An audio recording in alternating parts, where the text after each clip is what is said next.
வணக்கம் மக்களே. தமிழக டிஜிபி அலுவலகத்தில் தாவேகாவுடைய தலைவர் அண்ணன் விஜய் அவர்கள் ஒரு புகார் மனு அளிச்சிருக்காங்க. அதை பத்தி நம்ம இன்னைக்கு பார்க்க போறோம்.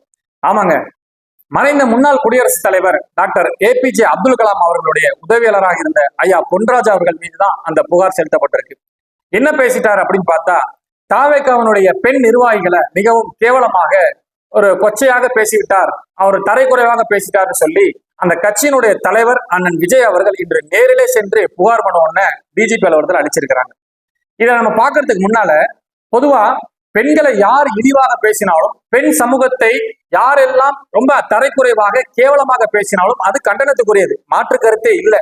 ஆனால் இப்ப பொன்ராஜ் ஐயா அவர்கள் பேசிட்டாங்கிறதுக்காக நேரடியாகவே டிஜிபி அலுவலகத்துக்கு போய் புகார் மனு அளிக்கக்கூடிய எங்கள் அண்ணன் விஜய் அவர்கள் தன் சொந்த கட்சியினர் சமூக வலைதளத்தை எவ்வாறு கையாளுறாங்கன்னு பார்க்கணும்.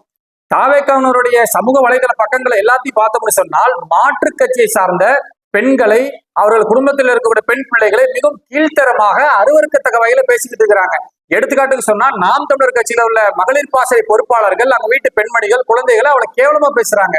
நாம் தமிழர் மட்டும் இல்ல, எல்லா கட்சியில உள்ளவங்களையும் பத்தி தாவேகாவினர் அரசியல் பக்குவமற்று ஒரு வார்த்தைகளை தவறான முறையில் கையாண்டுகிட்டு இருக்கிறாங்க.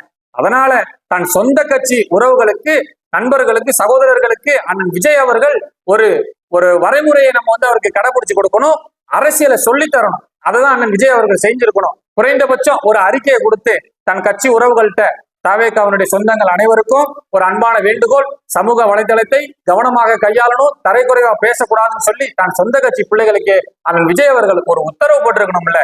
அப்படி செஞ்சிருந்து இந்த மாதிரி நீங்க பொன்ராஜ் ஐயா பேசினாரு அப்படின்னு சொல்லி சொல்றதுல மிக சரியானதாக இருக்கும். ஐயா பொன்ராஜ் அவர்கள் என்னவா பேசினாங்க, என்ன அர்த்தத்துல பேசினாங்கன்றத மக்களிடத்துல விட்டுருவோம். மேலும் இது பத்தின தகவலை பற்றி உங்களுடைய கருத்துக்களை சொல்லணும்னா கமெண்ட் செக்ஷன்ல நீங்க சொல்லுங்க. கருத்து சொல்லி சொல்லி நாட்டை திருத்து.